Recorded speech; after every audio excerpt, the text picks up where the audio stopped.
សូមជម្រាបសួរដល់សិស្សអ៊ីហ្វនអរគ្នាសូមស្វាគមន៍អរគ្នានៅក្នុងសប្តាហ៍នេះក៏ត្រឡប់មកជួបគ្នាជាមួយម្ដងទៀតហើយហើយសម្រាប់ថ្ងៃនេះដែរខ្ញុំនឹងមកបង្រៀនតជាមួយនឹង vocabulary ដែល vocabulary របស់យើងថ្ងៃនេះគឺនិយាយអំពី verb and noun formation អញ្ចឹងបានន័យថានៅក្នុងពាក្យរបស់យើងណាគឺយើងមានទាំង verb ហើយនិង noun នៅក្នុងជាមួយគ្នាហើយវាគឺជា clear មួយដែរចាអញ្ចឹងយើងមកមើលទាំងអស់គ្នាទៅថាតើ verb and noun របស់យើងមានពីអីគេខ្លះហើយអ្នកគ្រូក៏បង្ហាញអ្នកទាំងអស់គ្នាអ្នកឃ្លានោះដែលគូកងជាមួយនឹងរូបភាពនៅក្នុងជាមួយគ្នាដែរចាអញ្ចឹងយើងទៅជាមួយគ្នាម្ដងមួយហ្នឹងចាអញ្ចឹងនៅក្នុង A អ្នកគ្រូដាក់ថា announce a tool announce tool នេះគឺអ្នកទាំងអស់គ្នាអាចមើលបានគឺអ្នកគ្រូមកជាមួយនឹងលេខ1ចាអញ្ចឹងជាមួយនឹងរូបភាពរបស់យើងលេខ1ហ្នឹងគឺសម្រាប់ announce tool គឺមានន័យថា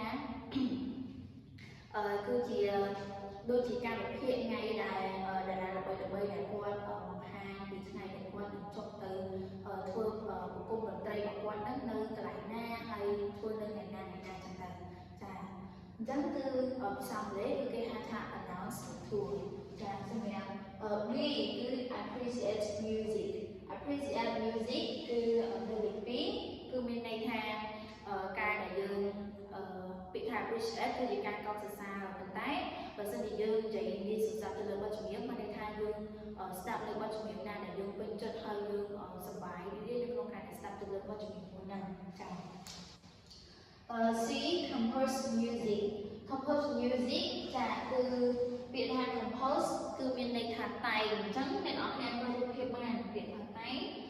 កន្លែងនេះគឺបានន័យថាគាត់កំពុងតែនិពន្ធនៅភ្លេងណាចាឬក៏តន្ត្រីចឹងទៅចាអញ្ចឹងគេហៅថា compose music ចាចូលដល់ D entertain an audience entertain an audience នេះក៏ខ្ញុំមើលមករូបភាពបានជាលក្ខណៈបែបថាជាការសម្ដែងអីមួយឲ្យទស្សនិកជនបានមើលតែការសម្ដែងនេះទៅទៅជាមួយនឹងការកំសាន្តអារម្មណ៍ចឹងទៅចាអញ្ចឹងយើងហៅថា entertain an audience ចា E perform the song ចា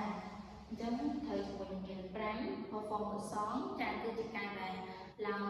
សម្ដែងឬក៏ច្រៀងនៅបទចម្រៀងនៅលើឆាកឲ្យទស្សនិកជនគាត់បានស្ដាប់ណាចា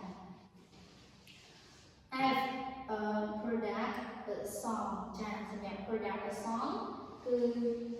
ធ្វើជាមួយនឹងលេខ6របស់យើងគឺតកតងជាមួយនឹងការដែលយើងផលិតនៅបទចម្រៀងចាអញ្ចឹងអ្នកនរគ្នាបែងចែកណាកន្លែងលេខ3 compose នេះគឺយើងសរសេរជាលក្ខណៈថាតែងណាដែលយើងប្រើការសរសេរប៉ុន្តែសម្រាប់ F នេះគឺយើងកាត់នៅបទចម្រៀងធ្វើជាបទចម្រៀងតាមរយៈដូចរូបភាពអ្នកនរគ្នាបានឃើញអញ្ចឹងត្រូវប្រើប្រាស់ laptop ទាំងអស់នេះឬក៏របស់ទាំងអស់នេះដើម្បីកាត់តជាមួយនឹងបទចម្រៀងដែលគាត់បានធ្វើណាចាគាត់បានច្រៀងហើយG record a song ចា record a song ទៅជាមួយនឹងលេខ7អញ្ចឹងអ្នកនរគ្នាពាក្យថា record អ្នកនរគ្នាអាចមើលបានគឺយើងមានជាការស្ដែកលីហើយនឹងអ្នកដែលគាត់បានច្រៀងជាមួយនឹងឧបករណ៍សម្រាប់ record ហ្នឹងអញ្ចឹងយើងហៅថា record a song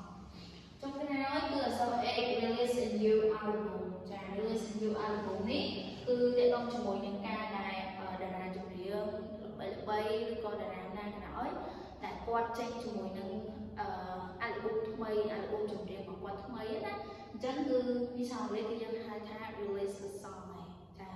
អញ្ចឹងឧទាហរណ៍យើងជា fan របស់តារាគេម្នាក់តែពេលដែលគាត់ចេញបទចម្រៀងអីថ្មីមួយគឺគាត់តែចេញពីអាល់ប៊ុមហ្នឹងមកហើយអញ្ចឹងយើងអាចទិញវាយកមកស្ដាប់បានចាអញ្ចឹងគេហៅ release a new album ចាអញ្ចឹងសម្រាប់ពាក្យរបស់អ្នកគ្រូគឺមានចំនួន8នេះហើយជាមួយនឹងរូបភាពដែរអញ្ចឹងខ្ញុំសង្ឃឹមថាអ្នកនរគ្នាចាប់បានហើយនឹងយកវាទៅប្រើការបានដូចគ្នាចាសម្រាប់វីដេអូរបស់អ្នកគ្រូ